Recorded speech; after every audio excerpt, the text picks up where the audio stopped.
Hello, and thank you for taking a listen to the MDK Cyber's Secure Insights podcast.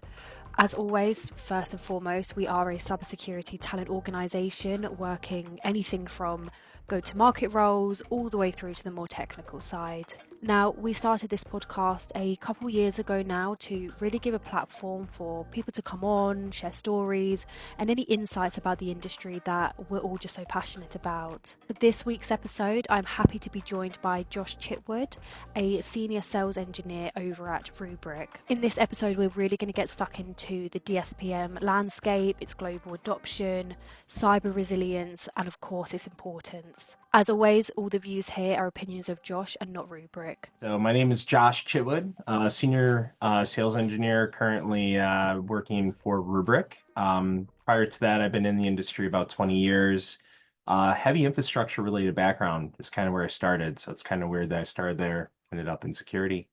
But did that for about 11 years. So I touched every facet of the industry, right? So we talk networking, hypervisor, VMware, storage, all those facets within the orgs. And then I got interested in security, went into SecOps, did a bunch of other work, and then ended up in this space. So been on the security side of it for about 6 years. Been on the sales side, helping leadership, helping companies really formalize strategies all around DSPM, all around cyber resiliency. Fantastic. So I've been kind of playing in the more specifically DSPM space for the last year or so now. And I appreciate you've been with Rubrik. How long have you been kind of within the space, the DSPM So specifically? yes, I've been in DSPM space now specifically probably close to 6 years. So before I came over to Rubrik, I started over at Varonis. And then prior to that, I was doing some of my homegrown orchestration engines and anomaly detections and trying to piece all these tools together, right, to make a solution for some of the companies I work for. Fantastic. So yeah, definitely well versed in the space. So I'm Mhm. excited to get stuck into this one. So I guess really where we can start this off is kind of the global adoption of DSPM. It's very much the hot topic in the obviously data security Yeah. world, but more generally kind of cyber security. And I think the adoption of DSPM is not a one size kind of fits all approach. In fact, it's obviously very varied, and we're seeing different levels of adoption globally. Can you give us, I guess, a little bit of an insight into how you see kind of DSPM adoption? Is there different regions kind of adopting it faster? Yeah. So it's really interesting, right? Because like I don't know if you've heard this, Rosie, but Mm. like when you look at Gartner and you look at all these things, people are saying, "Oh, DSPM, it's the new hotness. It's brand new." And in reality, like the premise of it isn't, right? It's been around for a very long time. Um, I would say when I look at adoption, like globally, there has been a huge like focus both here in the US and then over by you, right, in Europe. Mhm. So and a lot of that was driving from compliance, regulations, all of those things. But people were kind of looking in a singular glass. And when I see the adoptions and how quickly it's permeating industries, it really started with like finance, medical, all of those things, right? And we'll get into that a little bit, but my question to you is, what are you seeing from your space? Similar things? 100%. Yeah, I think for us, kind of on the hiring side, we really started playing in this space, obviously over in the US, and then that's kind of grown out Mhm. to EMEA, and then it was kind of the APAC region after. So yeah, kind of mirrors there. The US, like in other kind of, I guess, security industries, is very much normally the leaders, and it has definitely followed that. And I guess kind of what you touched upon there, industries like finance and healthcare, normally what leads the way as well. It's interesting to see that DSPM has followed that. Yeah, it is. I would also say like now what's really exciting for me and looking into the industry is manufacturing, right? Mhm, Because you have this regulation perspective that initially started driving things, but now with mhm, DSPM, data security posture management, right, as a practice, mhm, there is this huge push of how do we protect our intellectual property, right? mhm. And when we talk about theft, it's mostly driven by bad actors coming in, but even more so, like 40% is being driven by insider risk, insider threat, Yeah, right? wow. It's not intentional, but with phishing, with everything else, with just people doing this kind of uh like people get mad, right? People Mhm, do dumb things when they're mad. So there's a lot of things where people go, intellectual property protection is becoming more and more a focus as well. mhm. Yeah, it's interesting to see. It's very much a similar concept, and you said it's not like it's not a brand new concept. It's just got kind of that different label to it, and there's a lot of changes going Mhm. on, and you've got DSPM and CSPM and all the other acronyms around it as well. That's kind Yeah, of the growing. ABCs, the Yeah, ABC soup, right? yeah. Right? Yeah. Literally. Yeah. So it's interesting to see it's kind of following that. And you touched upon as well there the kind of the regulations in place like GDPR and CCPA and HIPAA and everything like that.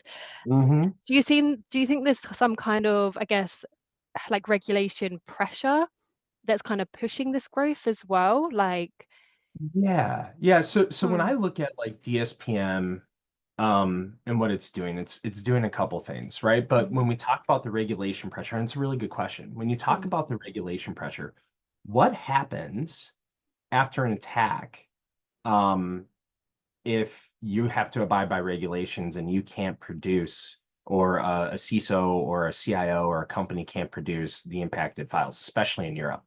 Major fines, right? mhm, And one of the selling features that I have talked to about businesses and kind of made them really think about is in that moment, are you able to identify the risk, financial risk impact that has occurred, and are you able to report that within that 24-hour, 14-hour mhm, window that those regulatory bodies require?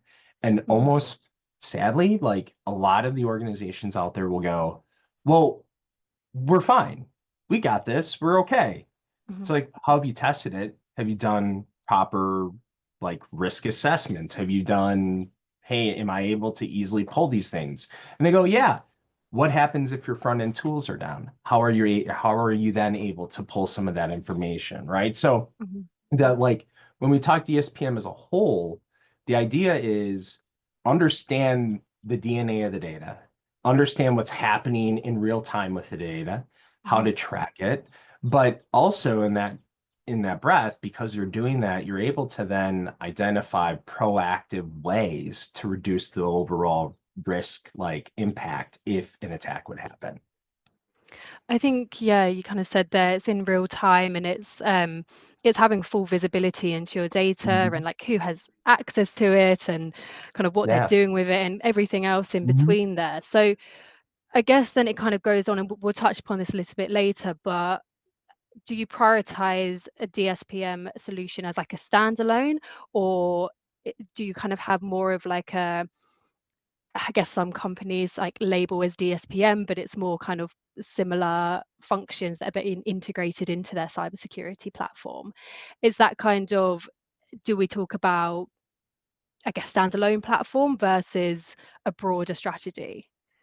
That's a wonderful question. Mm, And I think a lot of, and it's not even I think, like my own personal view on it is I see a lot of leaders struggle with that, right? mhm, Because you have these corporations and they go, our data is our life. We have to protect it.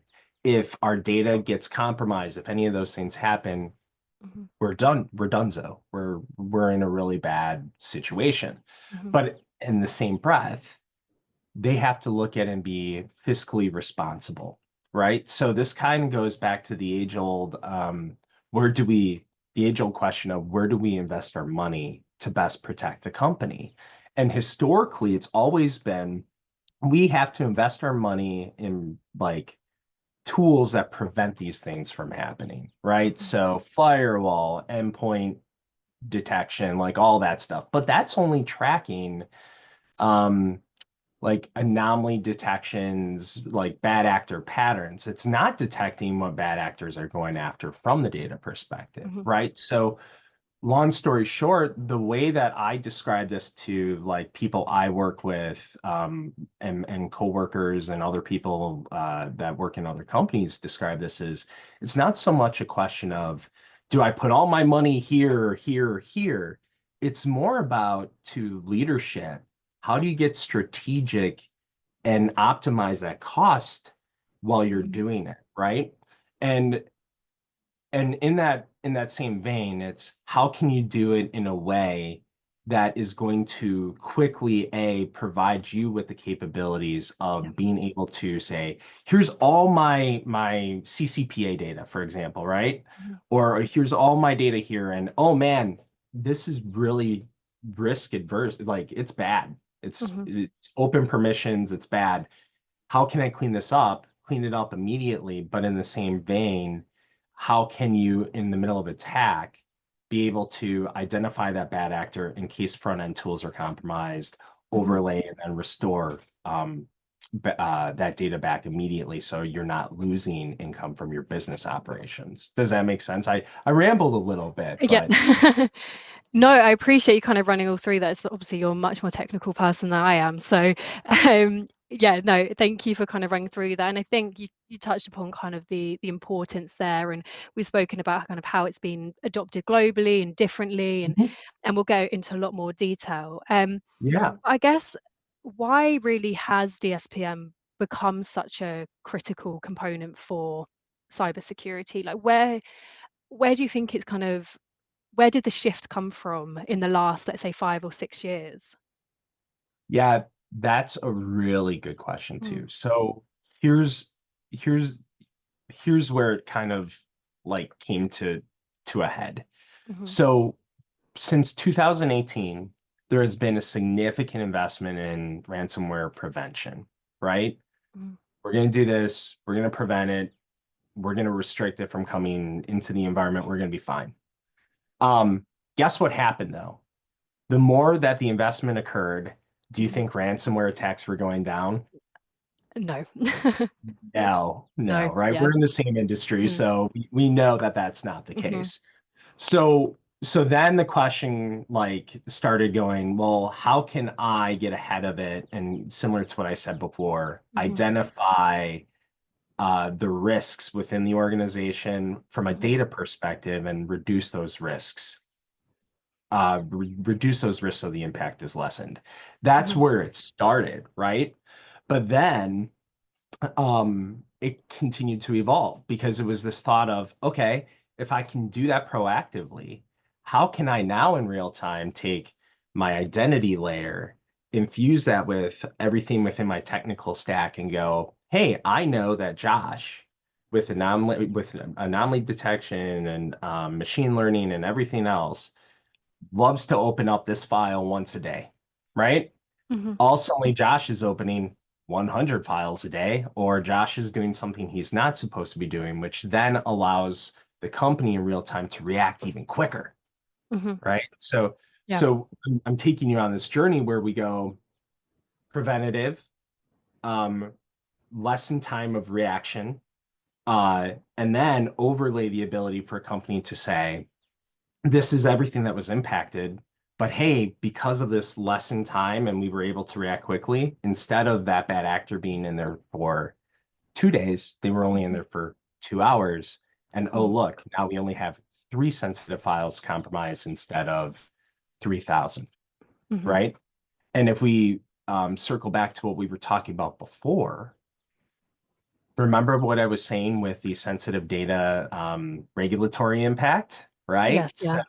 So if I'm a leader and I'm saying, you're telling me that I can have a capability to mitigate this risk up front, be able to lessen our reaction time, and then also be able to lessen the financial impact due to um, violations of those policies because of a bad actor, Mhm. that really started driving the conversations, and that's where CIOs, CISOs ears were starting to kind of Listening. heat up and go, I want to hear more about this.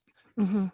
Okay. No, that makes complete sense. Then obviously over the last kind of well, for me, I've really noticed over the last kind of year or two now, but I appreciate it's been a bit of a longer, probably 5 year stint. It's become definitely very prominent thing within the kind of data security Mhm. space. So yeah, that makes complete sense.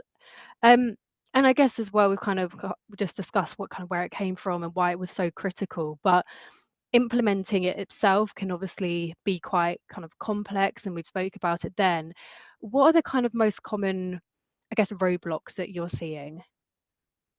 So honestly, like we as an industry are working really, really hard, especially the company I work for right now, Hmm. Rubrik, to lessen the amount of time that you have to invest in having to roll out DSPM, right? But Hmm. more specifically, lessen the amount of time of caring and feeding for the solution and technology. So it used to be, and there's still some legacy providers out there where you have to set up these sensitive data policies. There's a lot of out of box, but there was a lot of caring and feeding. You have to test them and you have to validate them. But what we're seeing now is with additional enhancements in machine learning, artificial intelligence, clustering within what we're doing with sensitive data policies and definitions, that a lot Hmm. of that caring and feeding is starting to lessen, right? Hmm. We're also looking at in the industry doing more automations around, hey, if I see a deviation occurring here, how can I immediately terminate that access, right? Hmm. It's a double-edged sword because I'm in security, I wear a tinfoil hat. I don't trust people necessarily or a program saying, eliminate this access, Hmm. um, because then how would that impact my business operations if it was a false positive? So we've come a long way. Yeah. Um, and that's even more reason I think why a lot of companies are driving towards, hey, I want to look at this DSPM thing again, Hmm. right? Because they used to see it as, oh man, this is a huge cost impact with not a lot of return, and I had to have 3 to 4 FTEs to run it. Hmm. And now, like for example, the solution that we have at Rubrik, it's not that case, right? It's Yeah. very, very platform. We can tie in to anything from an API level or perspective, and more importantly, it doesn't matter where the data sits. It used to be, hey, we can only do it on-prem. Hey, we can only do it on the cloud, Hmm. and it could only be one cloud repository. But now it's all of it, right? Because Yeah. a lot of this architecture is API laced. We can easily plug in. And when I say we, I mean we as an industry and a lot of companies out there. Mine definitely is doing some amazing things in this space. Fantastic. Well, kind of thank you for running through all of that. You kind of mentioned it there, just wanted to kind of go back to it. But how are you seeing kind of security teams, I guess, balance visibility and data visibility and control over sensitive data without disrupting business operations? And you touched upon it there with kind of bringing in like automation and everything like that. Do you mind just expanding on that a little bit more? Yeah, so that is it's a little more complicated depending on where you sit in an organization. So the other thing that I've seen is there's this siloed mentality still hanging out there with organizations, and Rosie, you've probably seen it too, right? Where, Mhm. hey, GRC does their thing, legal does their thing, security does their thing, and infrastructure does their thing. And when I worked as an infrastructure guy, I loathed my security team. I loathed, right? Because I'm like, hey, I want to do this. I want Yeah. to create this open access permission, and it's going to make my life easier for the scripting and the automation I'm doing. And security's like, no, don't do that. And if you Mhm. do that, I'm going to yell at you, right? And um, and then GRC is trying to say to security, hey, you need to implement these policies because this is what we are telling you, and we have to abide by these regulations. And security's like, no, you don't tell me what to do. Mhm. I'm the king of my kingdom. And it caused like this natural resentment, right? So the answer to the question was, what are some of the difficulties in the implementation? Like, what are some of the struggles that companies encounter? It's not so much with the technology, but more or less it's with that those political operational spheres.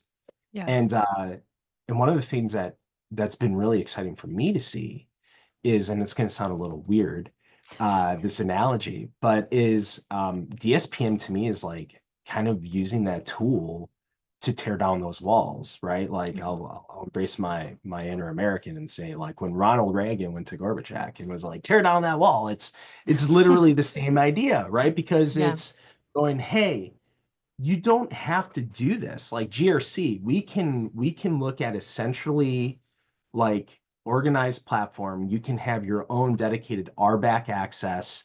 I can have mine. And it actually fosters those relationships. And in doing so, further like reduced operational complexities Mhm. and people butting heads and getting over that resentment that has built over time just because of normal business operations. Fantastic. Well, thank you for kind of going through all of that. Um, yeah, fantastic. I guess we kind of touched upon this kind of throughout the conversation anyway, but I think I just kind of want to go through it again. But I guess we've spoken about kind of the misconceptions of DSPM. How do you think kind of security leaders should be thinking about it? Are you receiving kind of pushback at the moment? Are you noticing anything? I guess you're kind of in like customer facing, kind of in the weeds with it as Yeah. well. Yeah, the biggest thing that comes out of the meetings that I have had throughout my career in the last, especially in the DSPM space in Mhm. the last 6 years, is the immediate question of what's the cost? Yeah. And it's like I tell I've befriended a lot of CIOs and CISOs over the years, right? Mhm. And it's funny when we started the relationships and the conversations and they go to me and they go, "What's the cost?" And this is awful and I can't Mhm. legitimize this to the business. 2 years later, they're we laugh about it over a beer, right? And they go, I can't imagine what my life would be now Yeah. because of all the pain and headaches and all the risks that were overlaid to the business and the business had no idea. Like because the other thing is if a business doesn't have data security posture management, the business is not really knowing truly the risk, their risk profile, right? So when I get challenged by leadership and they say, what's the benefit here? We've invested millions of dollars in being preventative. Mhm. Um, we have a zero trust model. And again, that's a buzzword, right? Yeah. That's, that it's a buzzword in the industry, but I always challenge and go back, okay, what is your definition of zero trust? What have you done in the environment? And you're asking me immediately about costs, and I get Mhm. it. But like let's kind of have a I laugh about this, all my coworkers give me a hard time. But I kind of I treat it as almost like a digital therapist session, right? Like, tell Mhm. me what's going on. Tell me the problems and what's keeping you up at night. And then Yeah. we overlay and then the cost conversation, it's still out there, right? But Mhm. we're not blindly throwing a price. We're getting to the heart of what's needed for that leader to feel comfortable and more importantly for the business to be okay when Yeah. an event happens. So Yeah. again, kind of long-winded, but I hope that answered the question. 100%. I think we've kind of discussed like how critical really DSPM is for really any organization and globally as well. Um, I think one of the big things we need to talk about and decisions that kind of security teams and uh, organizations really need to make though is do you go with like a comprehensive platform? Again, we touched upon this earlier, Mhm. or that kind of has DSPM features or functions to it, or is it going with like a best of breed? And there's pros and cons to both, I'm sure. But I Mhm. guess, in your opinion, how do you think security teams kind of need to make these kind of decisions?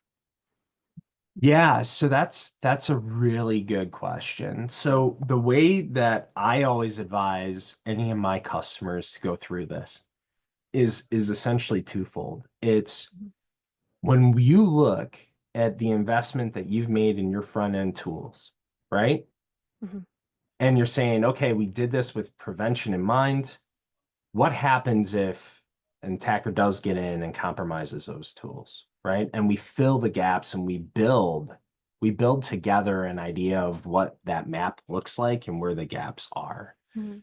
Then what we go to is based on that need, what do you need to resolve the issues and what kind of um, flavor of data security posture management is needed or applied within the environment, right? So I'm biased because I came over to Rubrik for a specific reason, and one of it is because we talk about you asked the question about platform versus standalone tools, Mhm. right?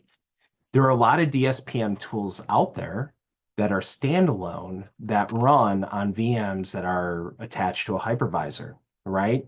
They still have to have collections, they still have to have agents. Those things are sitting in the environments or sitting in more so on-prem, but they're sitting in the Mhm. environment on-prem. And if a bad actor compromises the hypervisor, locks out the hypervisor, guess what happens to that agent? It's Yeah. gone, Mhm. right? So then the question is, how do you fix that? And one of the reasons that I went over to Rubrik is we are doing like a hybrid where we're combining front end tooling with back end tooling. And more importantly, we expect a bad accident or a bad actor to get in and compromise these things. So not only Mhm. are we doing the DSPM thing, but we're infusing it with full cyber resiliency to say, hey, if a bad actor gets in, how can I Mhm. identify that where that bad actor impact was on a specific object, and then how Yeah. can I do clean restore? So like I'm biased in saying the way that I would approach would be a full platform, right? Yeah. Because now we can correlate all those things together. And from a cost perspective, when you think about a full platform engagement, Mhm. and I've gone through a lot of these exercises with my clients and customers, it's if you add up all the costs of these individual tools, and now you have to manage 6 to 7 different tools. That adds complexity.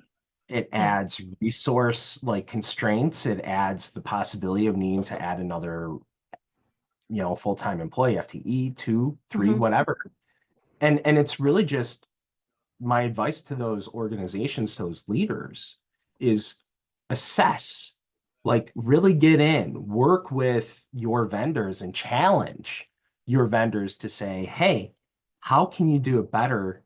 Well, how can we do it better? Because I've invested 2.2 million as a CISO, but Mhm. I'm still sitting up at night and I can't sleep because I feel like every day an attacker is going to hit me and they only have to be right once. Once, Yeah. right? He has to be right and his team has to be right thousands and thousands of times. So when you take that complexity in stride and you add that with all these tools, that means that Mhm. those tools have to be right thousands and thousands of times, Yeah. right? And it just compounds and becomes a giant snowball and a Mhm. mess. Yeah, I think that's kind of where my mind immediately went to is there's almost that argument of could there be that kind of tool overload as well? Like Mm-hmm. we're kind of piling different tools on top of each other. You're relying on them all to work at the right time and work together. So, Mm-hmm. and again, just how my mind works, isn't it kind of better for an organization? And I guess it varies between to have kind of one platform that does it all, Yes. in my Yeah. opinion. Yeah, Yeah. and again, Mm. all things on this podcast are my Mhm. opinion, but I Yes. would I would agree with you, Mhm. right? But then the question that comes up to those leaders are, what's the right platform, right? Yeah. And I would love to say the right platform is Rubrik all the time because Mhm. I represent Rubrik. But it's also they need to do the due diligence and the work with their partners, with the vendors that they want to look Mhm. into to really identify what really matches their needs. Um, Exactly. yeah. Fantastic. And kind of talking about that there, I guess, we kind of talked about breaking almost down DSPM then and having different functions and that kind of working Mhm. all together. Thinking about then just DSPM, how do you see it kind of working with like CSPM tools or DLP or anything like that? Do they integrate well together or? Yeah. So a lot of tools are going to have a lot of integrations, right? So there is an integration with Purview, right? There's an integration with Zscaler. There's going to be an integration here. There's going to be an integration there. Mm, There's also going to be the ability. A lot of these solutions are going to say, "Hey, if we can't do it here, we can do webhooks," right? DSPM in itself is built, or if it's built well as a platform or as a tool set, to integrate well with those additional technologies. mhm, From a data loss prevention piece, I can tell you I can count probably 8 times on my hands, or like on one hand, count like 3 times on one hand where a customer goes, "We're going to do DLP. We need to do DLP. It's going to be extremely successful. Sunshine, rainbows, and unicorns, right?" And it's a beautiful thing. mhm, Um, and talk to them a year goes by. "Hey, how's that DLP project going?" And they're like, "Oh man, this is awful. Like the investment that we made into this, we feel like we haven't made a lot of movement." And I go, mhm, "Why? What's been the driving factor of that?" And the driving factor of that was a lot of these organizations would use custom sensitive data definitions, right? And then you have to weed and feed, and it goes back to the care that has to be done individually with all those products. The mhm, brilliance of what DSPM, if it's done well, can do is you have a universal classification engine that now you can interlay into those solutions to say, "Hey, apply the label here, restrict it here, here, and here," mhm, right? So long story short, it it allows to fast track and streamline that process in a way that otherwise, if you were trying to do it with a standalone DLP, you're not able to do, or you have to segment it, right? Because, hey, what do I do with cloud? Do I use mhm. Purview? What do I do over here? Do I use Zscaler, or what do I do over here? Right. So Yeah. again, it goes to that complexity of the ecosystem. And with any DSPM solution, they'll all say, "Hey, you can simplify that and use our classification engine to do it." Oh, and our classification engine is best in class. But to your listeners and to your leadership, what I would say is challenge, right? Challenge. What are you doing with your definitions? How are you doing? You say that you have this native integration. What does that mean? And just get inquisitive, because that's what I encourage my customers to do. I say, Yeah. "Hey, please stump the chump. Please, like, throw everything you can at me, because I want to make sure that you feel comfortable with what you're buying, but more importantly, that you're getting the success metrics that you need to hit to go back to the business and complement the efforts that you've done and your team's done." Fantastic. Thank you for running through that. And I think we've had kind of a big discussion really about DSPM and kind of how it's come to be over the last couple of years, the adoption, importance, challenges, everything like that. Where do you think kind of the future of DSPM lies? Is it kind of integrating with AI, for example, or deeper integration with kind of the topics we mentioned then? Where do you kind of see it going?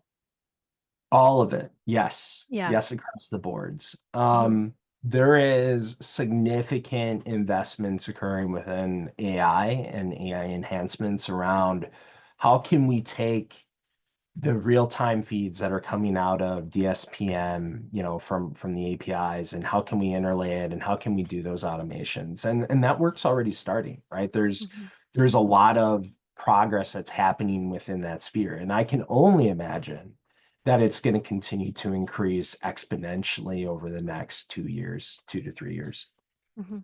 Do you think there's any kind of risks with that? I'm thinking about there's been examples over the last kind of year or so with introducing like Copilot with DSPM and there's a couple off the top of my head that probably shouldn't mention, but I'm sure there's some, as AI across the board, there's going to be some risks. Is there anything really linked to DSPM? Yeah, so DSPM is actually helping reduce the overall risk because what's happening is a lot of customers are getting really excited about what artificial intelligence can do for augmentation and reduction in costs, right? Like, how can I get more efficient? How can I optimize my workforce to deliver more?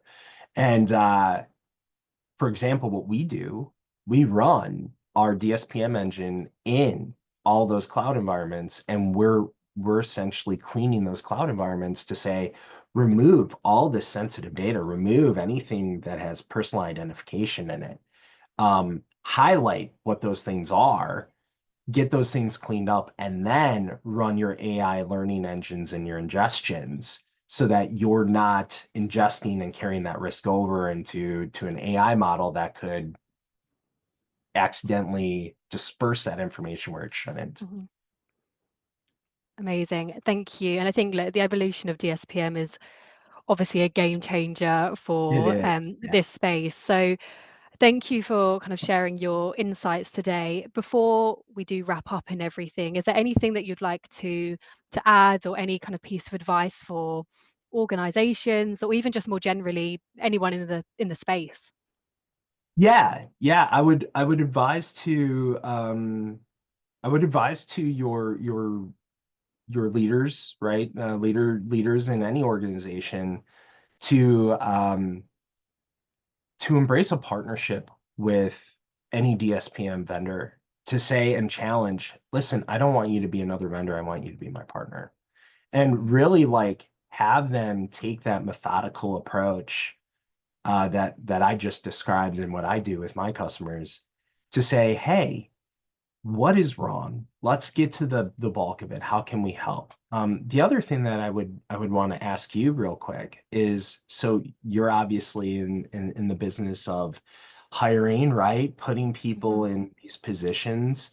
How many people and candidates are you seeing are expressing more and more interest in DSPM? And is there any advice, anything that I can give them to encourage them coming over into the field a little bit more?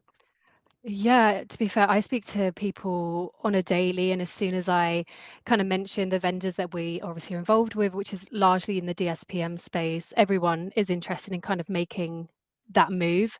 So, yeah, I think we do everything from kind of go to market side, so like yourself and Yeah. sales reps, all the way over to kind of more technical people. And I think everyone wants to kind of be a part of this DSPM space. So, yeah, I think everything we kind of touched upon in this is what is exciting people, and the growth and where it's going to go kind of next. So I guess people just to be kind of open to it and get Yeah. excited, enthusiastic about kind of what's to come.